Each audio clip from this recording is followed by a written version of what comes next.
Hi, I'm Alicia. I decided to make a series of videos documenting my journey through weight loss with bariatric surgery and exercise and healthier eating.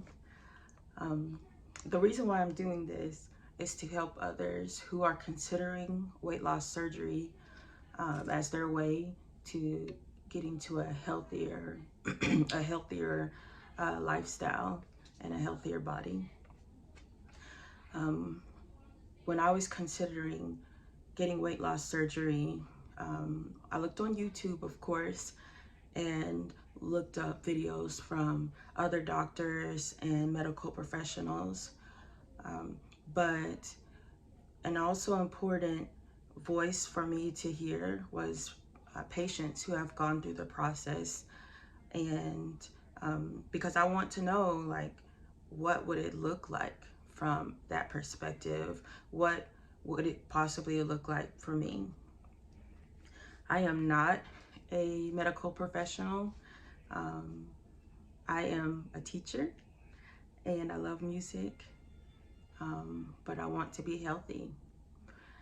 So any information that I give, please don't use it as your medical advice. Take that from your doctor.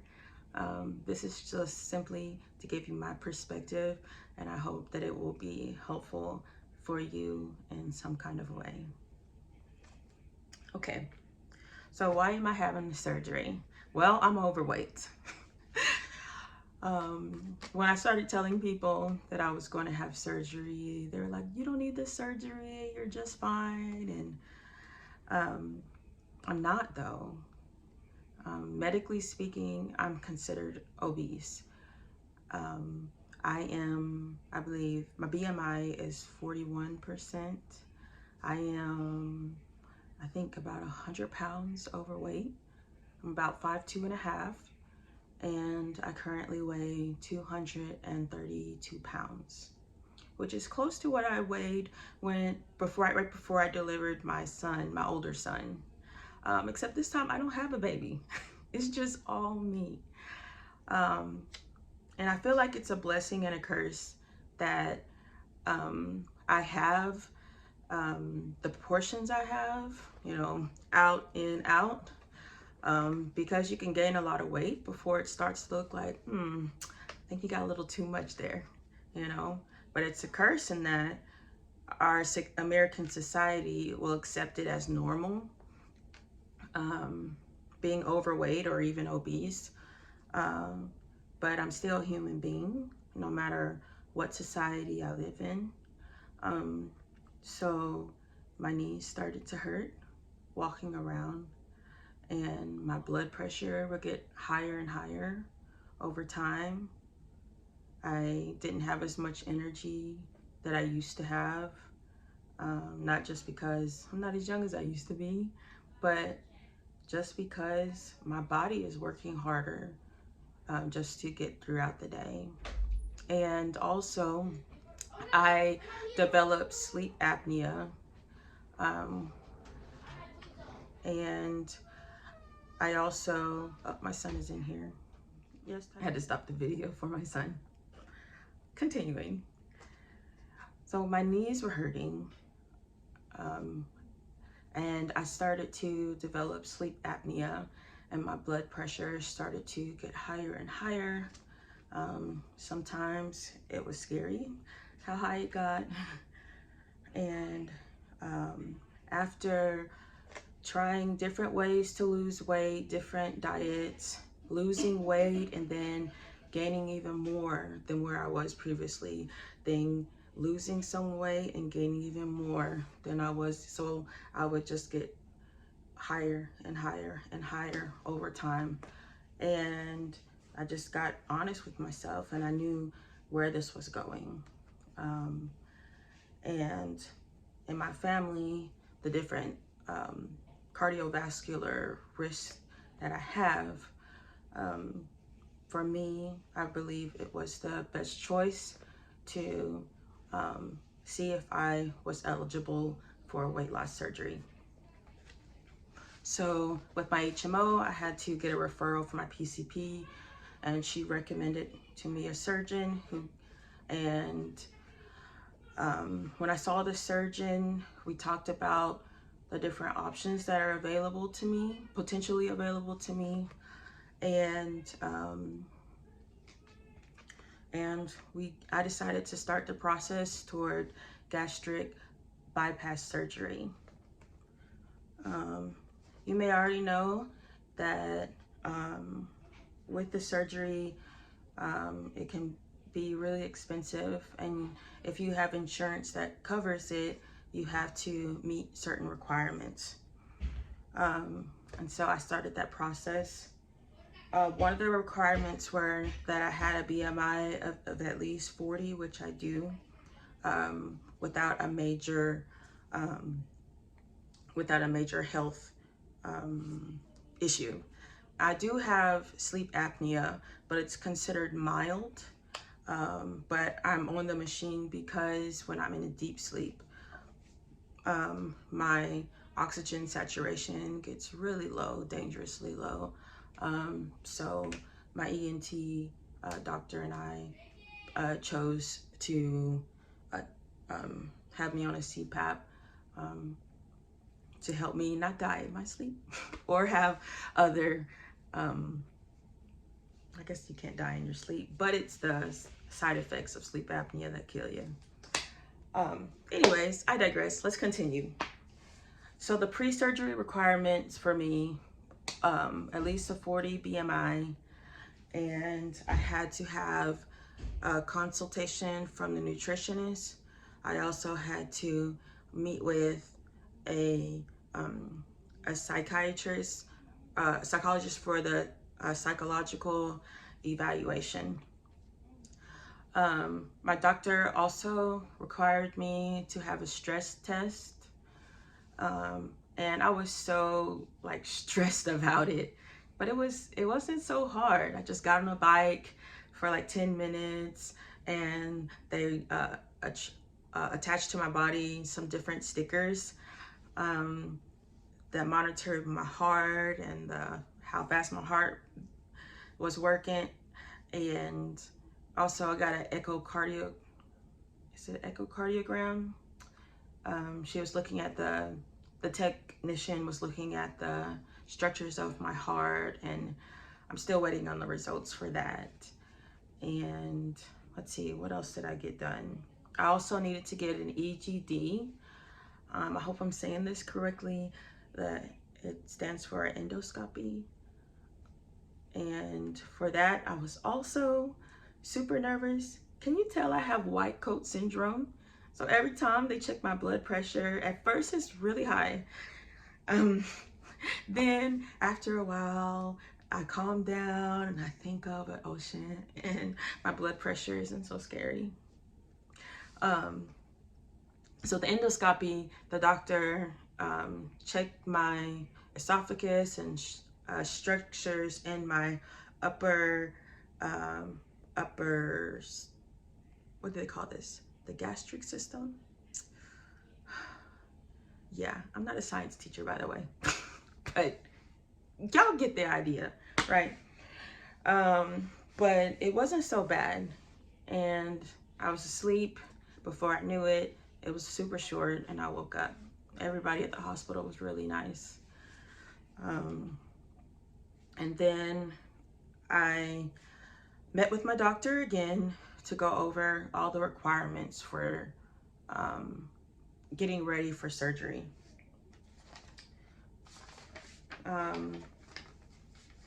So one of the requirements that her doctor had, that my doctor has, is to be on a liquid diet a week before surgery to help reduce the size of my liver, to make it easier for her and her team to work on my digestive system and my stomach.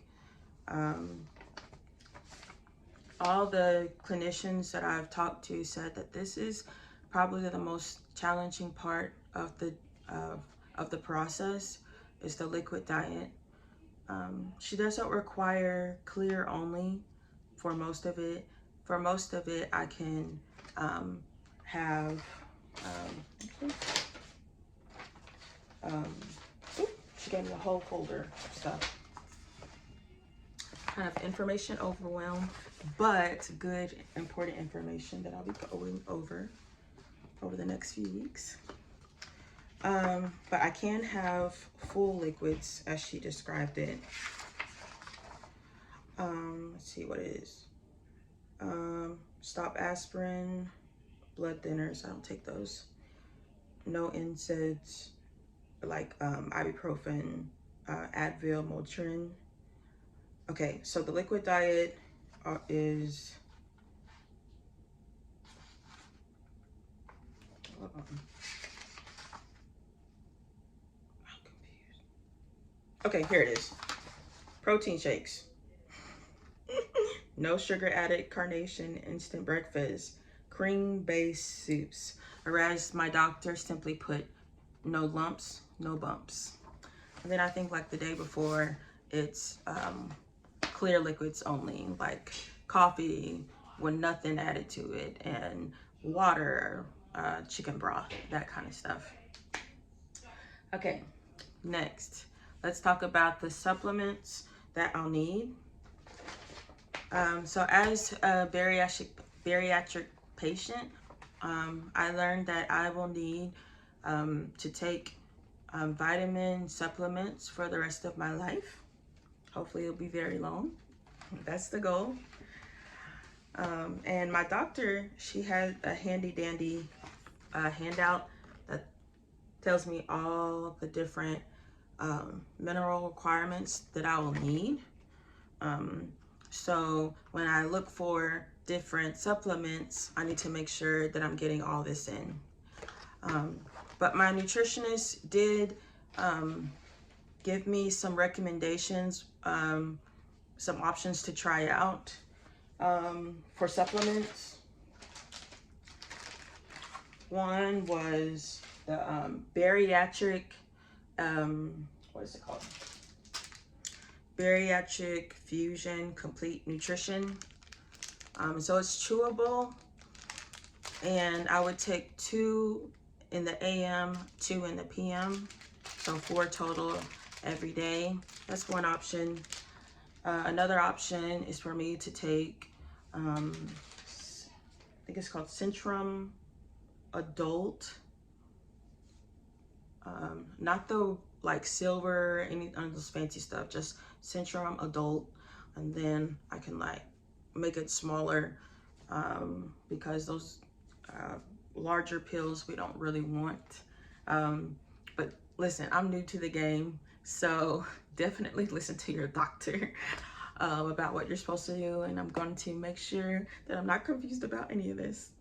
Did I tell you it's a lot of information and I feel a little overwhelmed? But I'm gonna be a really good student. And part of my process is to document everything that I eat, like just keep track of it. It's not a requirement, but my nutritionist told me that statistically, those who track their meals tend to see about a 20% greater weight loss. And that's my goal, to lose as much as possible in a healthy way. So I am tracking my meals. I haven't done this in my lifetime. So this is new, but having a whole team of my surgeon and nutritionist and the whole office to help me, and my friends to help me stay accountable, I feel like I can do this time. And the app that I have was recommended to me by my surgeon's office, and everything that I put in there, they will be able to see. So if I should ever struggle and need to ask them for advice, further advice, they'll have the same data available to them to help us come up with the best next step. Okay. Another thing that's important as a bariatric patient is to make sure that we're getting enough protein in the diet. Protein is the most important component of my complete plate. And so I'm gonna supplement with protein shakes. Like there's some other stuff available that my nutritionist recommended, or as an option to use. One of them was this though, and this is the protein shake that I like so far. I tried a powder, and you know what they say on there: easy to stir, tastes delicious, you're gonna love it, like everything. And it was gross. It was everything that it said it wasn't. But when I got this one, it actually tasted good. Like, see how it's only like 160 calories for this this shake, and it gives you 30 grams, but it's only 1 gram of sugar. It still actually tastes good to me. So when you're looking for protein supplements, my advice is not to when it comes to the taste and being able to mix it in with your stuff, I wouldn't believe necessarily what the labels say. I would take advice. I would listen to patients who actually use it, because we will tell you the truth. I like this, and Premier Protein comes in a bunch of different flavors, so I'm looking forward to trying those out. My first one was the cafe latte. It's equivalent to 1 cup of coffee. I don't know what kind of size coffee they're talking about, because it doesn't hit quite like my morning cup of joe does. But there is some caffeine in there. So I still have a cup of coffee every morning. Let's see. The next flavor I'm gonna try is, what's it say? Bake Shop. So my favorite kind of cake is birthday cake with all the sprinkles. So when I saw this online, I went ahead and got it. All right, I'm gonna try it right now. I know they say have it cold, but to make it like taste better, but honestly, I don't really care. It doesn't affect my taste buds. All right, let's see.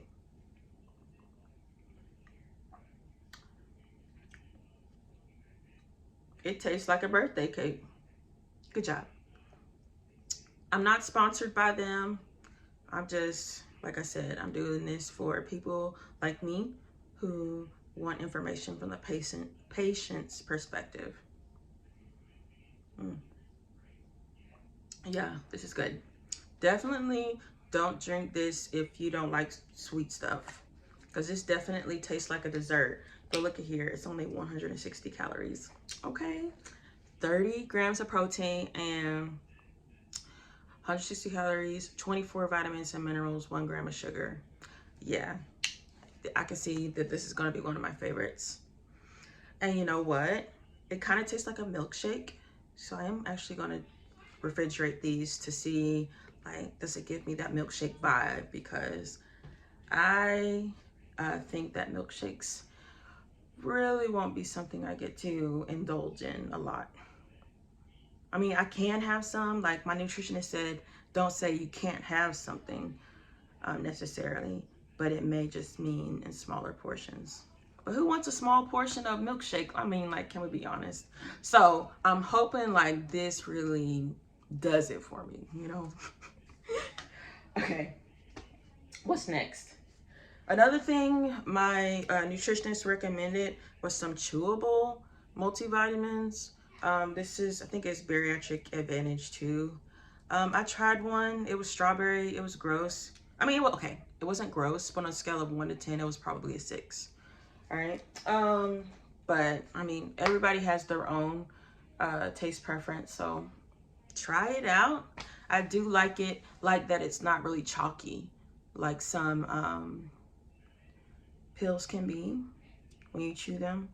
Whereas this more like has a candy type texture, but doesn't get stuck in your teeth. Let's see, what else?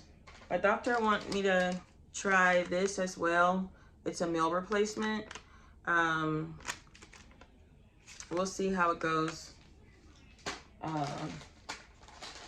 Like after that one powder protein thing, like rubbed me the wrong way. I'm kind of like, I don't know about these mixing stuff, but we'll see. Let's see. I did make a list of things to talk about. Costs. All right. So the American insurance system is jacked up. But I am grateful that I was able to have some kind of health insurance. With my job, I have an HMO, and the way they cover it is through its own deductible. So you know you have your deductibles for all your doctors and everything, out-of-pocket expenses. Well, when you do the bariatric stuff, they have a whole nother set. That's how they get you. But I mean, it's like a coupon, I guess. So with my insurance coupon, I'm paying $4,000 cash for the surgery, plus all paying for the tests, and I think I pay like $70 to see specialists and stuff. So it's a pretty penny, I ain't gonna lie. Like, not only is getting bariatric surgery a major event for your body, but it's also a major expense financially. And so I was able to pay for most of everything with cash because I had been saving up my money for quite some time. So I'm grateful that I was able to save that, because that wasn't always my story. But some people, they do opt to take out loans to pay for their surgeries. And because, to be quite honest, getting bariatric surgery could be a life-saving thing for some people. And for me, it got me before I'm getting this surgery, before I get to where I'm starting to have major complications of my health. And I'm still pretty young. I'm in my 30s. And so I feel like the time is right for me to get this procedure done. Before I have before I have a heart attack, before I have a stroke, before I have get so big that I can't get out of bed. You know what I mean? Let's see, what else?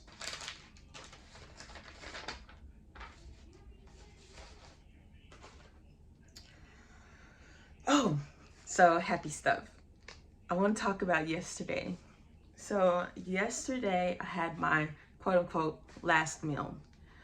I got that wording from one of the clinicians that I saw. She said, "What's going to be your last meal?" And I mean, last meal, yeah, your last full-size meal, because once you have the surgery, or gastric bypass surgery, your stomach is really small. And so my meals from the hereafter are going to be much smaller than they've ever been in my life. And that's a good thing. But there is something wonderful about having a big juicy steak followed by a whole mound, well, not a whole mound, maybe a cup of mashed potatoes and buttery corn and a dessert. You know, like, that's a thing of the past for me. Like, it's gonna be a much smaller portions after surgery. So I had my last meal with some friends, and oh my gosh, we had a time. Now, that was Saturday. So yesterday was Saturday. My liquid diet starts Wednesday. I decided to have my last meal that early, just so more of my friends could be there. Since this is a major chapter of my life that is about to start. And so I am nervous. about like, what is it gonna be like for me mentally not to be able to complete like meals like the size that I used to be able to. Like when I see a big old chocolate cake and everybody's just going in at Thanksgiving, but I can only have like a smaller portion, like what is it gonna be? Because I mean, I'm just like any other normal American. I like to eat. And another thing that meals were for me was a source of comfort, emotionally and mentally, like help me deal with stress. It was my friend when I felt lonely. When I felt bored, it was a source of entertainment. You know, oh, look what I made. It's so delicious. And let me go ahead and just fill up. And you have that big old satisfaction, fullness feeling. And then you go to sleep. Like the whole routine was just glorious, right? But that's a thing of the past. I'm adopting a new way. And I'm excited and nervous about that. So I'm glad to have my friends supporting me and to have a team of specialists to help me do this in a healthy way, a way that is medically documented as something that is good and not like the benefits outweigh the risks, that kind of thing. Speaking of benefits outweighing the risk, and I know that some people that I've spoken with about the surgery, they're just kind of against it. And I understand, like, it's you having the surgery, the size is not a normal thing. It's not a natural thing, and there are risks to surgery. But from my perspective, there's also risks of being obese and overweight and going up and down, up and down, up and down in your weight, not only physically, but also like mentally and emotionally, like failing over and over again with losing weight, like really cut into my self-confidence. It's like, why can't I do this?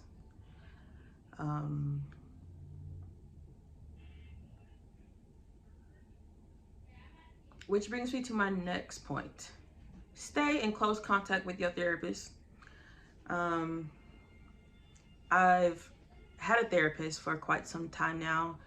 I resumed therapy in 2020 because, like most of us, that was a really hard year. And I will continue working with my therapist to help me process all these new changes. And also, it's important to have family and friends to talk to. People who aren't paid to love you. People who are intimately involved in your real life. So I'm thankful to God that I have both of those in my life. Okay, well, I'm gonna stop this video here. And I'll make another video sometime next week when I'm on my liquid diet or right before I go in for surgery on August 16th. Yeah. So thank you so much for listening. And I'm going to do my very best to give you my honest, unbiased opinion about what it's like to go through gastric bypass surgery from the patient's perspective. And I'll see you next time.